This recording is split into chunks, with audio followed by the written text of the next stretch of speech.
commander of the Galactic Confederation, studied the blue marble floating in the void before his massive dreadnought.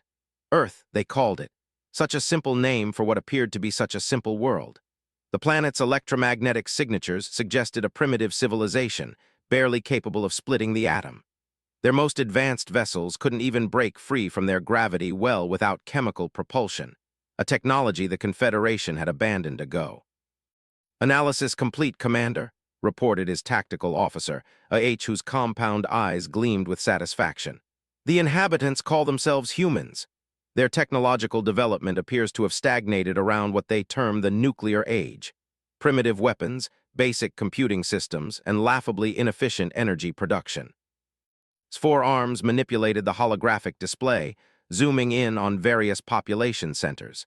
The cities looked orderly enough, though the architecture seemed crude compared to the flowing bioorganic structures of advanced civilizations. What of their military capabilities? "Negligible," the tactical officer chittered with amusement. "They still use kinetic projectiles and chemical explosives. Their largest weapons are fusion devices that would barely scratch our shields. Most concerning is their apparent inability to achieve faster-than-light travel. They're completely isolated to this single system." The commander's research specialist, a tall, gray-skinned, glided forward on his hover platform. "Sir, I've been analyzing their information networks. It appears they've documented their entire history in something they call the Internet. Fascinating reading, really. These humans seem to spend most of their time in conflict with each other over the most trivial matters." "Elaborate." The large black eyes blinked slowly. "Well, they've had two major planetary conflicts in the last century alone. Millions died fighting over territorial boundaries and ideological differences. They even created weapons capable of destroying their entire biosphere, then pointed them at each other for decades in what they called a Cold War. Currently, they're arguing about whose invisible sky deity is more powerful." His mandibles clicked in what passed for laughter among his species. Typical pre-warp civilization behavior, tribal thinking preventing them from achieving unity. He paused, considering the tactical situation. "What's our mission profile again?" "Standard integration protocol, sir," his aide responded promptly. "The Confederation Council has designated this system for annexation, rich in rare minerals, particularly those useful for quantum core construction. The inhabitants are to be relocated to preserve them as a protected species, per Galactic Code 1247. The commander nodded approvingly. The Confederation prided itself on being humane conquerors. Unlike the savage empires of the past, they didn't simply exterminate primitive species. Instead, they relocated them to specially designed preserve worlds where they could live out their simple lives without interfering with galactic progress. It was the enlightened approach that had brought peace to 1,000 worlds. "Begin standard intimidation sequence," ordered. "Deploy the fleet in visible formation above their major population centers. Broadcast the universal surrender demand in their primary languages." Across the solar system, 300 Confederation vessels simultaneously. Each ship dwarfed anything in Earth's primitive space programs, massive kilometer-long dreadnoughts bristling with energy cannons, surrounded by swarms of fighter craft that could reduce continents to glass. The fleet had conquered a dozen worlds without losing a single ship. On Earth, chaos erupted as every telescope, satellite, and radar installation detected the impossible sight. News networks abandoned their regular programming as shaky footage of alien vessels filled screens worldwide. Government leaders were rushed to bunkers, while military forces scrambled to assess this unprecedented threat. Dr. Sarah, head of SETI's Xenobiology department, watched the live feeds from her office at Berkeley with a mixture of terror and fascination. She'd spent her career searching for signs of extraterrestrial life, but nothing had prepared her for this. The ships were clearly artificial, their design suggesting technology centuries beyond human capability. "My God," she whispered, reaching for a phone to call her daughter. "They're actually here." Meanwhile, in underground military facilities across the globe, emergency protocols activated. Nuclear submarines received new orders, missile silos powered up, and strategic bombers took to the skies. Humanity's leaders might have been caught off guard, but their military machines began moving with practiced efficiency. At NORAD's Cheyenne Mountain Complex, General Hayes studied the tactical displays with grim determination. 30 years of military service had taught her to remain calm under pressure, even when facing the impossible. Analysis, she barked at her staff. Energy signatures are off the charts, ma'am, reported a young lieutenant whose hands shook as he worked his console. Each of those large vessels puts out more power than our entire electrical grid. The smaller craft appear to be using some form of drive. Weapons. Unknown configuration, but if those power readings are accurate, the lieutenant swallowed hard, they could glass the planet without breaking a sweat. General Hayes nodded grimly. She'd expected as much. No species capable of interstellar travel would be vulnerable to Earth's current arsenal. Still, surrender wasn't in her vocabulary. "Get me the president," she ordered, "and prep the Blackbird package." High above Earth's atmosphere, Commander waited patiently for the inevitable response. In his experience, primitive civilizations typically reacted in one of three ways: immediate unconditional surrender, desperate attempts at negotiation, or suicidal resistance that quickly collapsed. Humans, based on their documented history of internal conflicts, would likely choose surrender once they realized the hopelessness of their situation. "Incoming transmission from the planet's surface," reported his communications officer. "Multiple sources, various languages, translation matrix engaged." The main display flickered to life, showing a middle-aged human female in what appeared to be a military uniform. Her expression was calm but determined, unusual for a primitive facing overwhelming force. "This is General Hayes, representing the United Earth Defense Command," the human said. "I assume you're the ones responsible for the light show up there." Activated the response channel.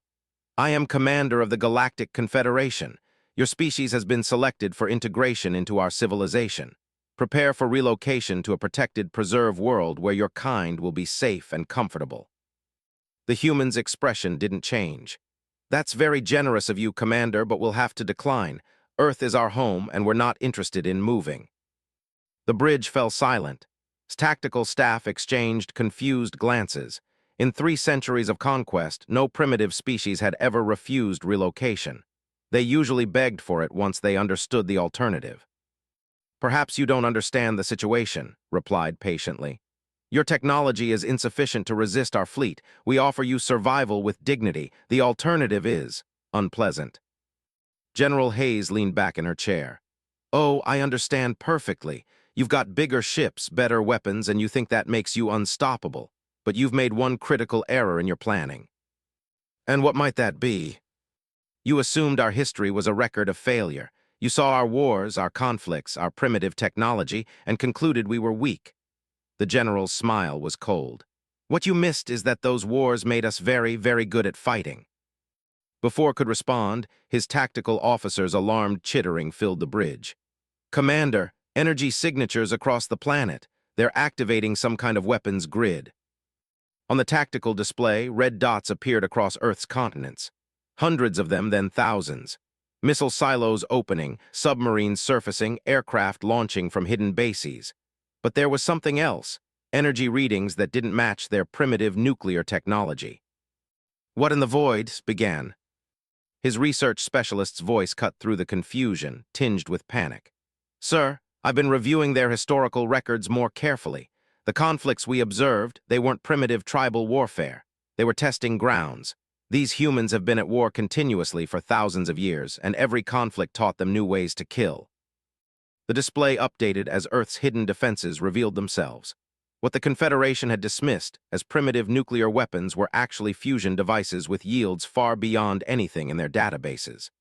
The simple, chemical rockets were carrying payloads that classification. And emerging from hidden silos around the globe were weapons that shouldn't have existed: electromagnetic pulse cannons, particle beam arrays, and something that registered as antimatter containment. "How is this possible?" demanded. "Our scans showed they'd barely mastered atomic theory." "They lied to us," the research specialist said with growing horror. "Or rather, we lied to ourselves. We assumed their public technology represented their military capability, but these humans, they've been hiding their true strength." Dr. Sarah, still watching the feeds from her Berkeley office, found herself smiling despite the terror of the situation. As a scientist who'd studied humanity's history of innovation born from conflict, She understood what the aliens were just beginning to realize. Humans didn't develop technology for exploration or comfort first. They developed it to kill each other more efficiently. Every major breakthrough, from metallurgy to chemistry to nuclear physics, had been weaponized within years of discovery. The species that had turned theory of relativity into city-destroying bombs wasn't going to be intimidated by superior numbers. Her phone buzzed with an emergency alert. All citizens advised to seek shelter. Unknown if hostile intentions confirmed. Military response authorized. But Sarah didn't move toward a shelter. Instead, she pulled up her own research files, compiled over decades of studying human conflict. If these aliens had truly misunderstood human nature, they were about to receive a very painful education. Aboard the Confederation flagship, alarms began sounding as Earth's true defensive capabilities revealed themselves. What had appeared to be a simple annexation was rapidly becoming something unprecedented in galactic history. "Sir," the tactical officer reported, his voice climbing to a near shriek, "the primitive projectile weapons we detected, they're not chemical explosives. They're launching vehicles with independent guidance systems and the warhead signatures." He paused, his compound eyes widening. "Some of these are reading as antimatter charges." His four arms moved frantically across his control surfaces. "That's impossible. Antimatter containment requires quantum field generators. Their technology can't." "Multiple launches detected," interrupted another officer. "Incoming missiles from 17 different vectors. Time to impact, 14 minutes." The commander's training kicked in as he processed this new reality. Somehow, these allegedly primitive humans had developed weapons that posed a genuine threat to Confederation vessels. But that was impossible. Their own intelligence was flawless, based on extensive observation and analysis. "Shields to maximum. All vessels, evasive maneuvers, deploy countermeasure grids," he ordered. Then activating the communication channel again. "General Hayes, you are making a grave error. Our defensive systems can easily handle your primitive weapons. Stand down immediately or face annihilation." The human general's image remained steady on his screen. "You know, Commander, one thing you might want to understand about us humans. We've been trying to kill each other for so long, we've gotten really creative about it." As if summoned by her words, the tactical display erupted with new contacts. Not missiles this time, but something far more disturbing. Ships were launching from Earth's surface, actual spacecraft, not the primitive rockets the Confederation had observed. These vessels moved with purpose and speed that suggested technology far beyond what their scans had detected. "Where did those come from?" demanded. His research specialist, now frantically reviewing data streams, provided the horrifying answer. "They were hidden, sir. Underground facilities, ocean bases, even some that appear to have been constructed inside asteroids. Their space program we observed was just a civilian facade." The first wave of Earth's missiles reached the Confederation fleet and learned another harsh lesson about human warfare. The weapons didn't simply explode on impact with the shields. Instead, they performed complex attack patterns. Some released clouds of metallic chaff that disrupted sensors, others emitted electromagnetic pulses that caused system fluctuations, and still others simply waited, circling the fleet like predators.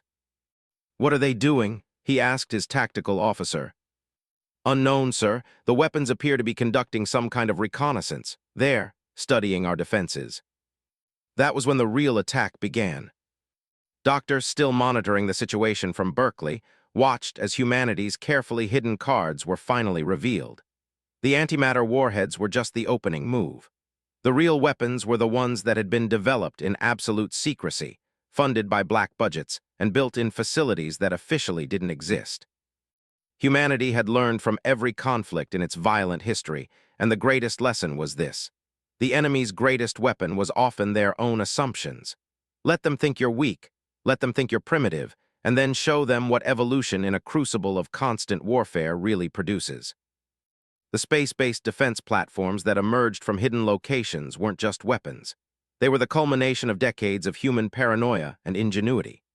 Particle beam satellites that had been disguised as communications arrays, kinetic bombardment systems hidden in what appeared to be defunct space stations, and most terrifying of all, automated defense drones that had been quietly seeded throughout the solar system. General Hayes watched her displays as Earth's true military might reveal itself. "You see, Commander," she said into the communications channel, "you made the classic mistake of confusing our public face with our private preparations. We've been expecting visitors for decades, and we've been planning accordingly." The Confederation fleet, designed to intimidate primitive species into submission, suddenly found itself under attack by weapons they couldn't classify, using tactics they'd never encountered. The humans weren't fighting like a desperate, outmatched species. They were fighting like predators who'd been waiting for prey to stumble into their web.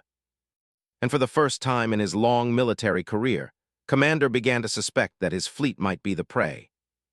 The space battle that erupted above Earth was unlike anything in recorded galactic history.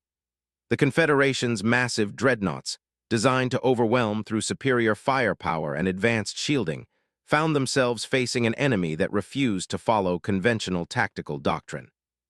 Human weapon systems engaged in behaviors that violated everything the aliens understood about warfare. Missiles that should have been intercepted by point defenses instead scattered into thousands of smaller projectiles, each one following an independent attack vector. Energy weapons that should have been absorbed by shields somehow penetrated and caused cascading system failures. And most disturbing of all, some human weapons seemed to learn from each engagement, adapting their attack patterns in real time. "Status report," commanded as his flagship shuddered under an impact that shouldn't have been possible. "Shield integrity down to 73%, his tactical officer reported with increasing panic. "Sir, these weapons are using some form of adaptive targeting. Each wave is more effective than the last."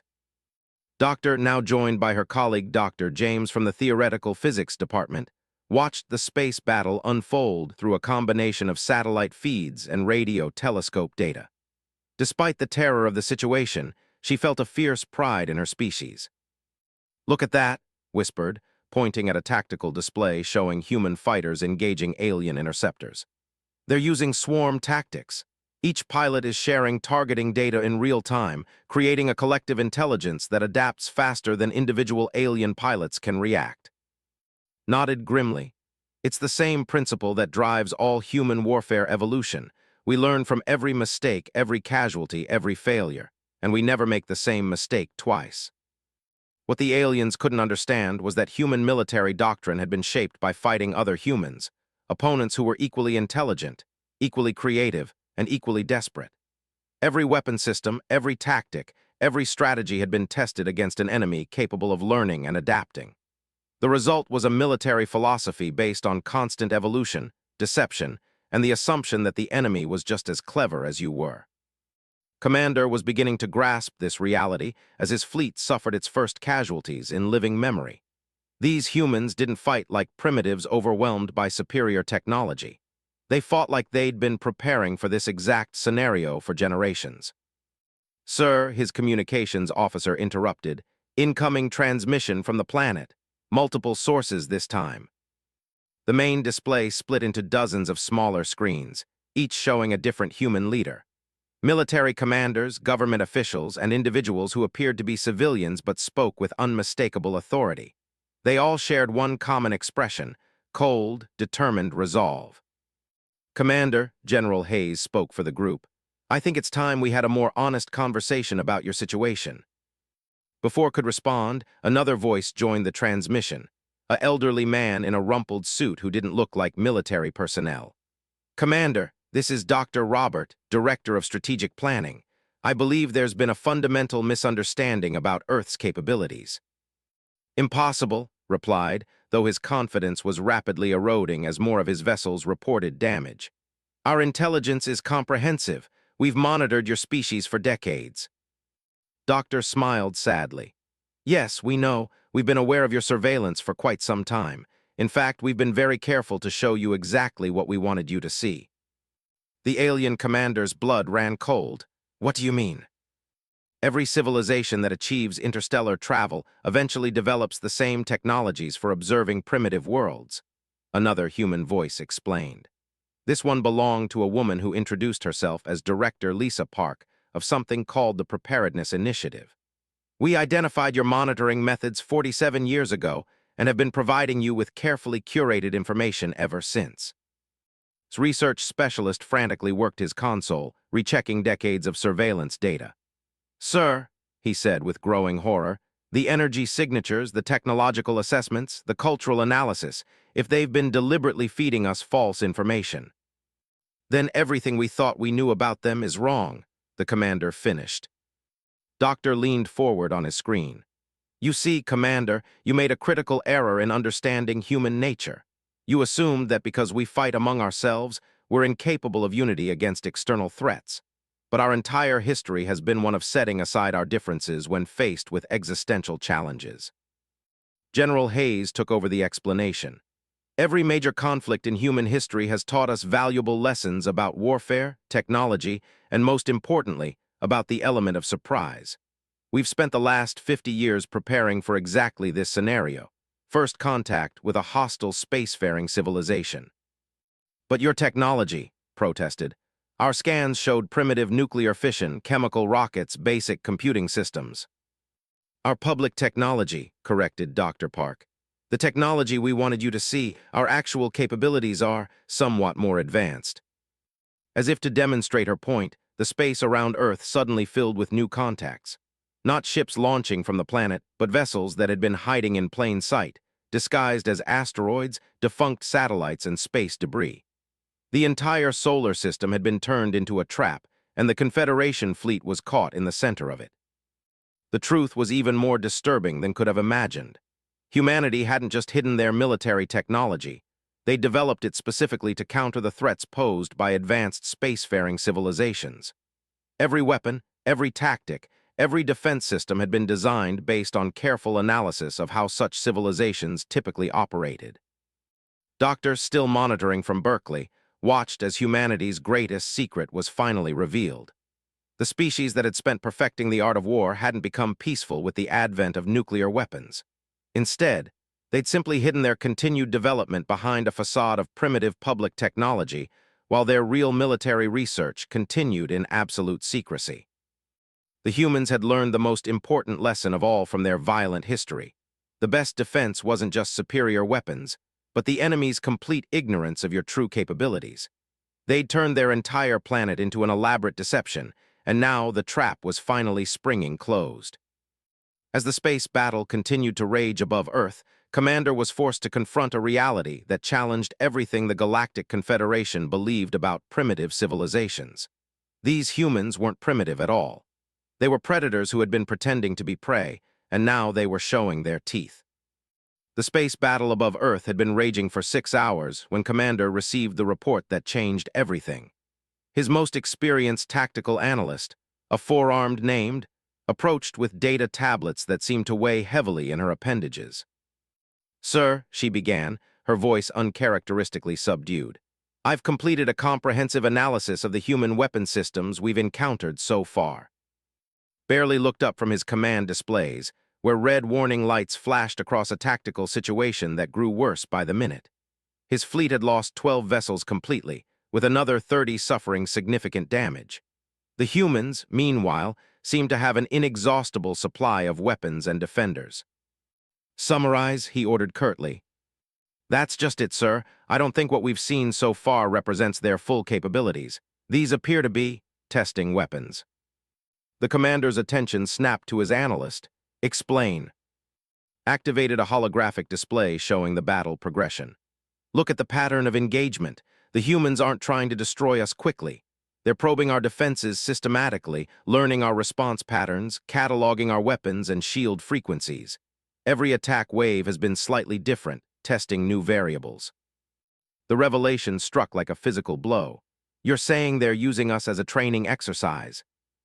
More than that, sir. Based on the escalation pattern, I believe they're preparing to demonstrate something significant. All of this, she gestured at the chaotic battle displays, has been a preliminary assessment. As if summoned by her words, every human weapon system suddenly ceased firing. The sudden silence was more terrifying than the constant barrage had been. Across the Confederation fleet, damage control teams worked frantically, but the unexpected respite felt ominous rather than hopeful. General Hayes' voice crackled through the communication system. Commander, I hope this brief intermission has given you time to reassess your situation. What do you want? Demanded, though his voice lacked its earlier confidence. "I want to share something with you," the general replied. "A piece of human history that your researchers might have overlooked." The main display shifted to show what appeared to be historical footage from Earth's surface. Grainy black and white images of humans in primitive aircraft engaged in aerial combat. "This is from something we called World War I," Hayes explained. "Notice anything interesting about the aircraft?" Studied the images. The flying machines were crude, barely more than wooden frames with fabric wings. Primitive atmospheric craft, chemical propulsion, what's the relevance? The relevance, Commander, is that this war began with cavalry charges and ended with chemical weapons, tank warfare, and aircraft capable of strategic bombing. In just 4 years, human military technology advanced more than it had in the previous century. New images appeared, larger, more sophisticated aircraft, followed by scenes of devastation that made even battle-hardened Confederation officers uncomfortable. World War II began 21 years later, Hayes continued. We started with those improved aircraft and ended with nuclear weapons. 6 years of conflict produced jet engines, guided missiles, electronic warfare, and weapons capable of destroying entire cities. Doctor's voice joined the transmission. The pattern has remained consistent throughout human history, Commander. Crisis drives innovation at an exponential rate, and we've been in crisis mode for the past 50 years, ever since we realized we weren't alone in the universe. Felt a chill that had nothing to do with his ship's damaged environmental systems. What are you implying? I'm not implying anything, Hayes said bluntly. I'm telling you directly. Everything you've seen so far, every weapon, every defense system, every tactical innovation, represents our baseline capability. The technology we've developed just in case we ever encountered a moderately advanced alien civilization. The tactical display updated with new contacts appearing throughout the solar system. Not ships this time, but structures. Massive installations emerging from asteroid belts, moon bases revealing themselves, and orbital platforms that had somehow escaped detection despite being the size of small cities. You see, Dr. Park's voice explained, we couldn't be certain what level of technology we'd face when first contact finally occurred. So we prepared for multiple scenarios. What you've encountered so far was designed to handle opponents with your approximate level of advancement. Commander's hands trembled as he manipulated his displays.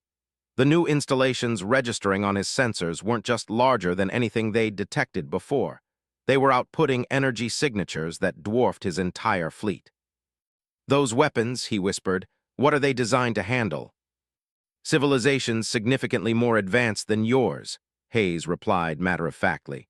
We call it the escalation protocol. Every potential threat level has its corresponding response system. Doctor, watching the revelations unfold from her Berkeley office, felt a mixture of pride and horror at what humanity had accomplished in secret. The Preparedness Initiative had been established following the discovery of clearly artificial radio signals from deep space in 1977, signals that had been classified at the highest levels and never publicly acknowledged.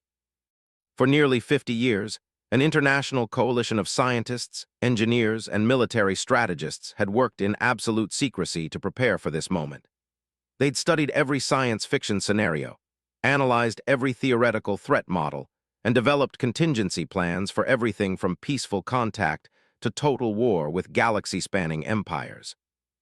The result was a defense system that operated on multiple tiers of escalation, each designed to handle increasingly advanced threats.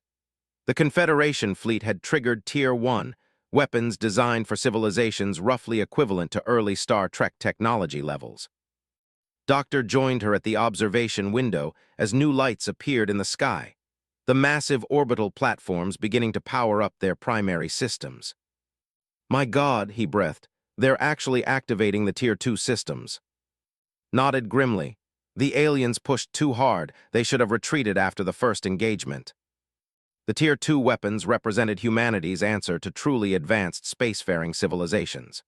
Where Tier 1 relied on conventional physics pushed to extremes, Tier 2 entered the realm of exotic matter manipulation, space-time distortion, and technologies that existed at the very edge of theoretical possibility. Aboard the Confederation flagship, every sensor array screamed warnings as the new orbital platforms reached full power. The energy readings were beyond anything in their databases, not just more powerful than their own weapons, but operating on principles that their science couldn't immediately explain. Sir reported with barely controlled panic, the quantum signatures from those platforms. They're manipulating space-time itself, some kind of gravity control technology. His mind reeled. Gravity manipulation was theoretical even for the most advanced Confederation scientists. The energy requirements alone should have been beyond any planet-bound civilization. "How is this possible?" he demanded.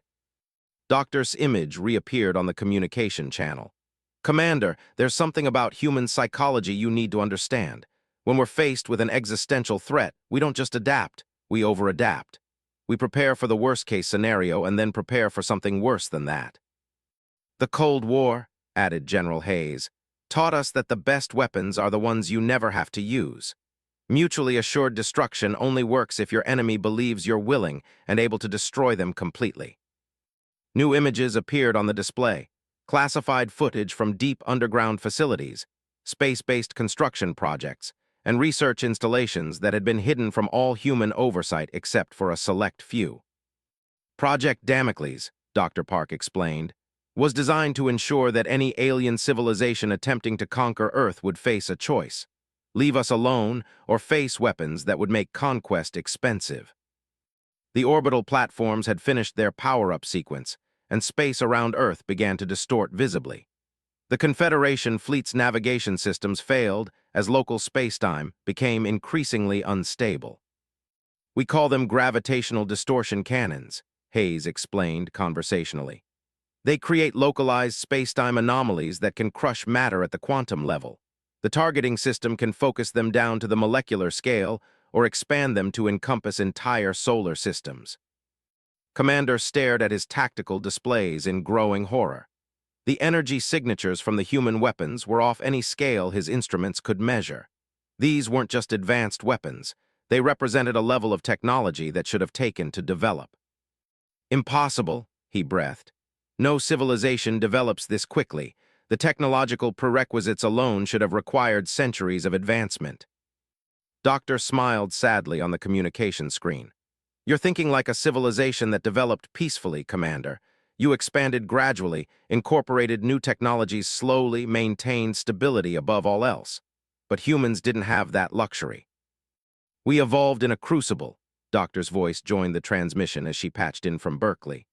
"Every advancement was driven by survival necessity. We didn't have the option of slow, steady progress because we were always fighting for our lives, first against our environment, then against each other, and for the last 50 years, against the knowledge that something out there might come to destroy us." The truth was even more profound than the aliens could understand. Humanity hadn't just prepared for alien invasion. They'd fundamentally restructured their entire civilization around the assumption that it was inevitable. The global conflicts that had marked human history hadn't ended with the advent of nuclear weapons. They'd simply gone underground and been redirected toward a single purpose. Every major nation on Earth contributed resources to the Preparedness Initiative. Technologies that could have revolutionized civilian life were instead weaponized and hidden. Scientific breakthroughs that should have ushered in golden ages of prosperity were classified and incorporated into defense systems that couldn't be revealed without triggering global panic. "Show them the deep archives," General Hayes ordered. The display shifted to show vast underground complexes carved into the Earth's mantle itself.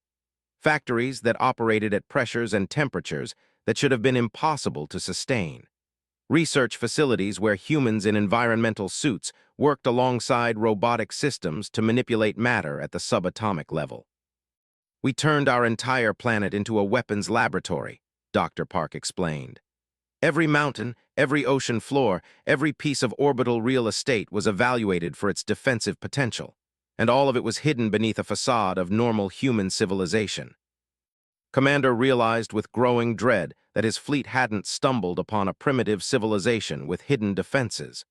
They'd walked into a trap that had been 50 years in the making, sprung by a species that had dedicated half a century to preparing for this exact scenario. "The most remarkable thing," Doctor continued, "is that we managed to maintain normal human society throughout all of this. Children went to schools that had fusion reactors hidden in their basements. Families lived in suburbs built over antimatter containment facilities. Office workers commuted daily past satellite uplinks that connected to orbital weapons platforms. The psychological implications were staggering. An entire species had spent decades living double lives, maintaining the appearance of primitive civilization while secretly developing technologies that challenged the laws of physics themselves. But why, asked desperately, why go to such extremes? General Hayes leaned forward, her expression intensely serious.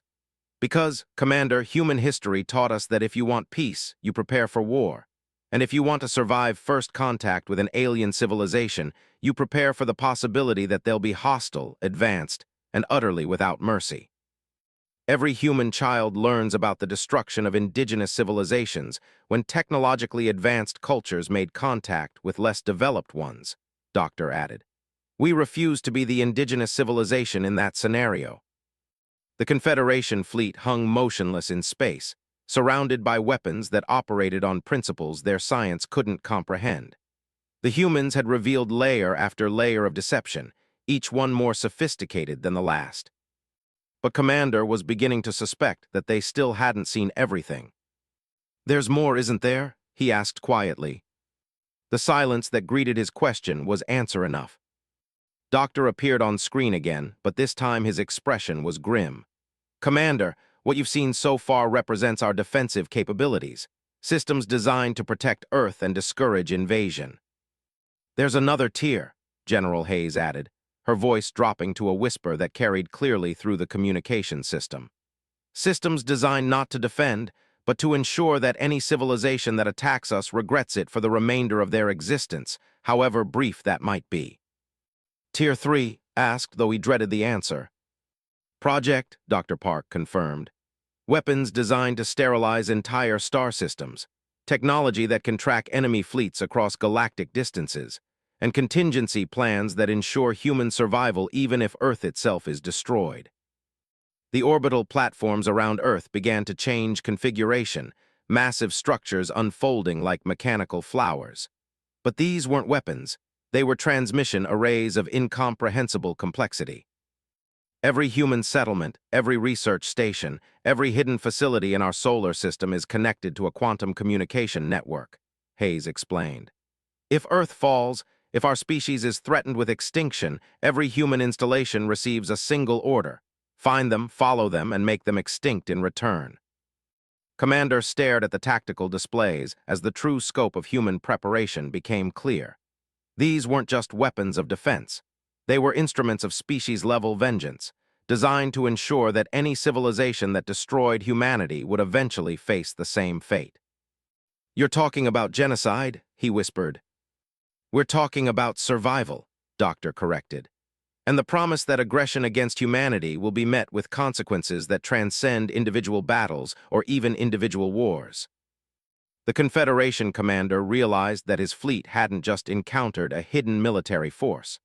They'd discovered a civilization that had weaponized its entire existence around a single principle: if you threaten us with extinction, we'll threaten you with something infinitely worse.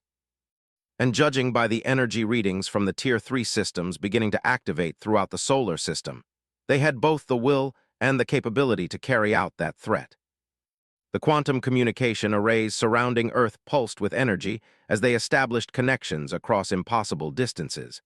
Commander watched his sensors track signals that seemed to violate the basic laws of physics, reaching destinations that his instruments couldn't even plot. The humans weren't just threatening his fleet. They were making contact with something far beyond the local solar system. "Where are those transmissions going?" he demanded of his communications officer. The large eyes blinked rapidly as he worked his console.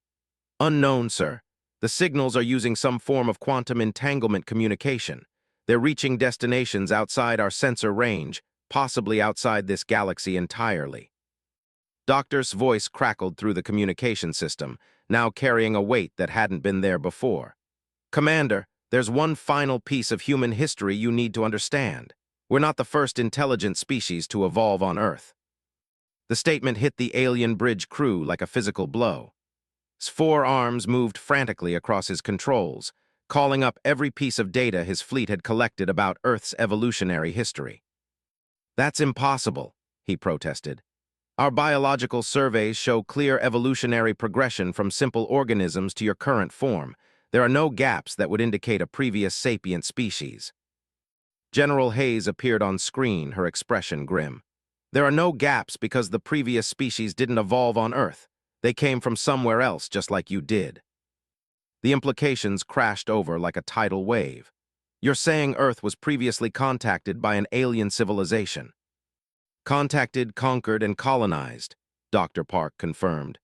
Approximately 65 million years ago, a spacefaring empire discovered Earth and decided it would make an excellent addition to their territory. New images appeared on the display, not human historical footage this time, but computer reconstructions based on geological evidence and fossil records that had been classified for decades. The architects, we call them, Doctor explained from Berkeley. We don't know their real name because they didn't leave any written records we could decipher, but they left plenty of other evidence. The reconstructions showed creatures that easy classification, beings that seemed to blend organic and mechanical components in ways that suggested technology far beyond even current human capabilities. Their cities were vast structures that worked in harmony with Earth's natural systems, and their influence extended far beyond the planet's surface. They were everything the Galactic Confederation claims to be, Doctor continued. Peaceful, advanced, committed to preserving and protecting less developed species. They established Earth as a nature preserve, carefully managing the local ecosystem while conducting research into biological diversity. Commander felt a chill of recognition. What happened to them? They made the same mistake you did, General Hayes said bluntly. They underestimated the natives. The display shifted to show fossil evidence that most human paleontologists had never seen. Remains that told a story of sudden, violent extinction that had been deliberately hidden from public knowledge. The dominant species at that time were what we call dinosaurs, Dr. Park explained. Large reptilian creatures that the architects assumed were simply powerful but unintelligent predators. They established research stations, observation posts, and colonies without taking adequate defensive precautions. But the dinosaurs weren't just predators, Doctor added. They were intelligent, not in ways the architects recognized, but intelligent enough to learn, adapt, and plan, and they didn't appreciate being treated as specimens in their own world. The fossil evidence told a horrifying story. Scratch marks on architect ruins that showed systematic assault patterns, technological debris that had been deliberately dismantled and scattered, and most disturbing of all, architect remains that showed signs of being consumed by creatures that had learned to use their victims' own tools against them. The dinosaurs figured out architect technology, asked in horror. Not just figured it out, improved on it, Hayes confirmed. The geological record shows massive energy discharges during the final period of architect occupation. The dinosaurs weren't just fighting with claws and teeth anymore. They were using captured weapons, modified for their physiology and tactical preferences. Doctor leaned forward on his screen. The war lasted approximately 3 million years. By the end, the dinosaurs had not only driven the architects from Earth, but had developed spacefaring capabilities of their own. What happened then? Whispered, though he suspected he already knew. They followed the architects home, Dr. Park said simply. Used captured navigation data to track them back to their and colonies. The quantum communication arrays we just activated. They're based on architect technology that the dinosaurs reverse-engineered and improved. The tactical displays around suddenly made terrible sense. The human weapons weren't just advanced. They were built on a foundation of technology that had once belonged to a civilization far more sophisticated than the Galactic Confederation. The mass extinction event that ended the dinosaur era wasn't caused by an asteroid, Doctor explained. It was caused by them leaving Earth to hunt down every remaining architect installation in the galaxy. They turned themselves into a biological weapon, spreading across space to ensure their former oppressors could never return. Commander stared at the displays showing Earth's current defensive systems with new understanding. And humans found evidence of this. We found more than evidence, General Hayes said grimly. We found the technology they left behind, buried deep beneath the extinction layer, hidden in geological formations that wouldn't be disturbed for millions of years. It was all there, waiting for the next intelligent species to evolve and discover it. The revelation recontextualized everything the Confederation thought they knew about Earth. This wasn't a primitive world that had somehow developed advanced weapons in secret. This was a planet with a history of successful resistance against galactic-level threats, and the current inhabitants had inherited both the tools and the knowledge of their predecessors. The quantum communication arrays aren't just reaching other human installations, Doctor explained. They're making contact with something else, something that's been waiting in the deep void between galaxies for 65 million years. Instruments detected new energy signatures appearing at the edge of the solar system. Not ships, something far larger and more complex. Structures that seem to bend space itself around them, creating gravitational distortions that conventional physics. You see, Commander, Hayes continued, the dinosaurs never really went extinct. They evolved beyond the need for planetary surfaces, beyond the limitations of biological form. They've been out there all this time, watching, waiting, making sure that Earth remains protected.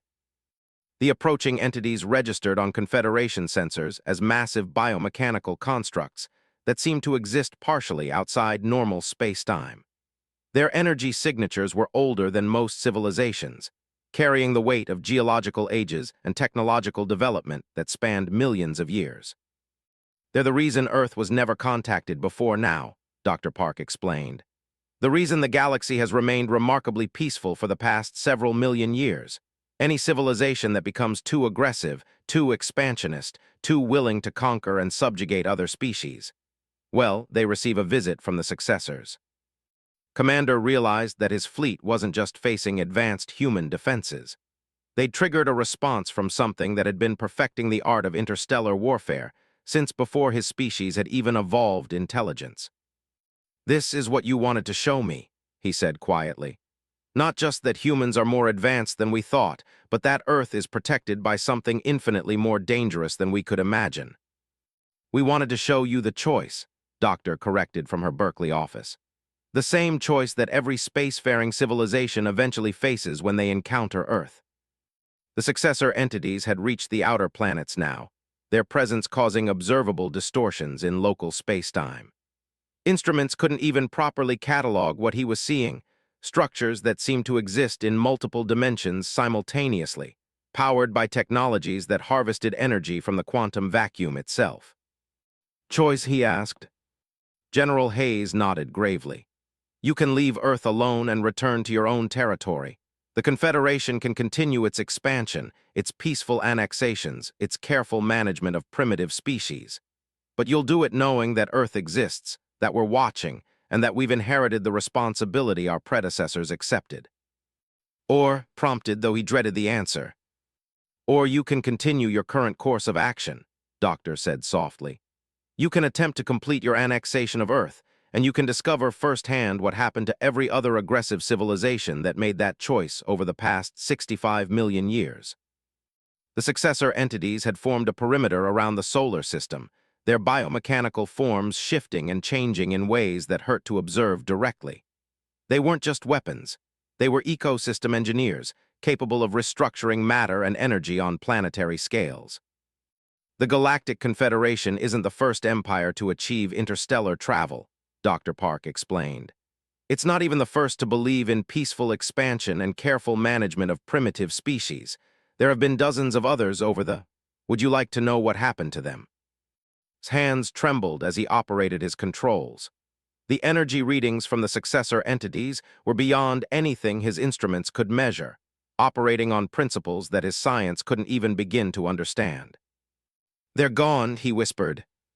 "Not gone," Hayes corrected. "Transformed. The successors don't destroy civilizations that threaten Earth. They improve them, force them to evolve beyond their aggressive tendencies. Some species adapt and emerge as something better than they were. Others don't." The communication channels suddenly filled with new voices, not human, but clearly artificial intelligences of staggering complexity. They spoke in mathematical concepts that bypassed language entirely, downloading information directly into the Confederation's computer systems. "The successors are offering you data," Doctor translated. "Historical records of every civilization that's faced this choice. You can review their decisions and the consequences, but you need to choose quickly. Commander accessed the downloaded files and immediately regretted it. The records showed empire after empire, each convinced of their own righteousness, each certain that their advanced technology made them unstoppable, and each one ultimately facing the same reality he now confronted. Some had chosen wisdom and retreated, going on to develop into truly advanced civilizations that contributed to galactic knowledge and prosperity.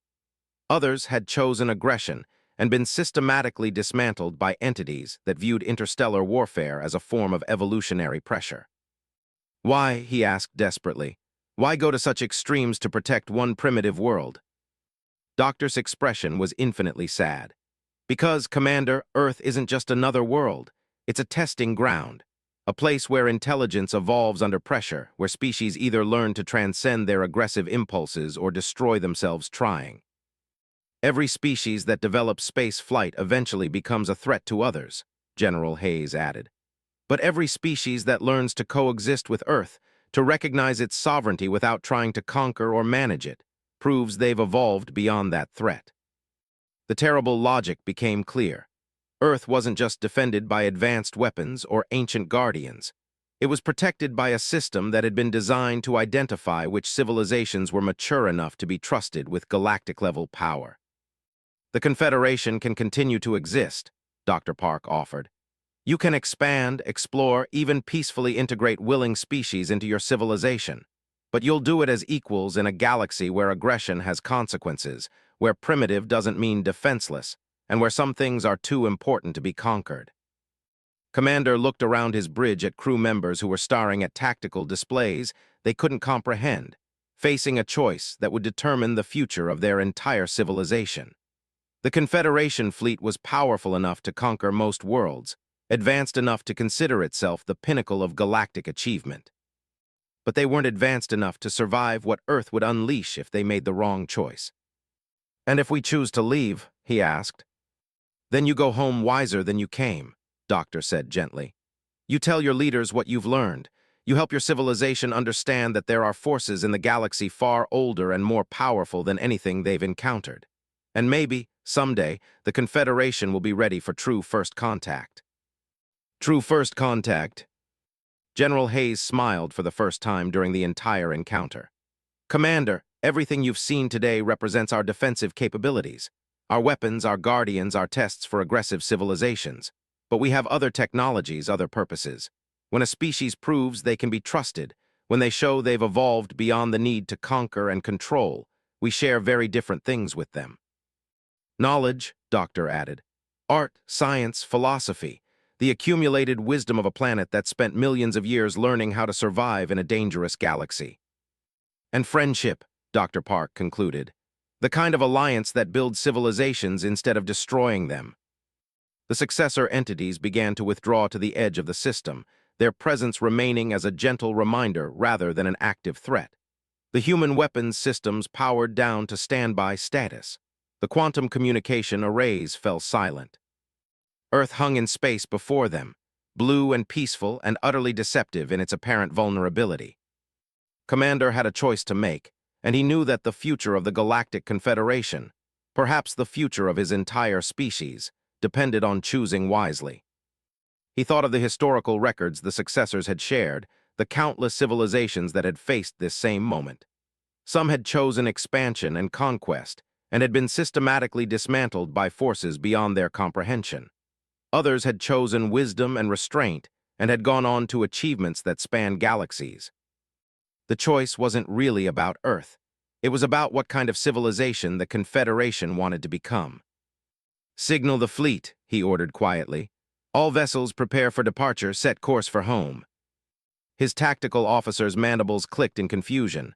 Sir, we're retreating. No, corrected, watching as Earth's defensive systems continued their graceful power-down sequence. We're graduating. As the Confederation fleet began its journey home, carrying with them the knowledge that would transform their entire civilization, the last transmission from Earth carried a simple message. Welcome to the galaxy, Commander. We'll be here when you're ready to try again.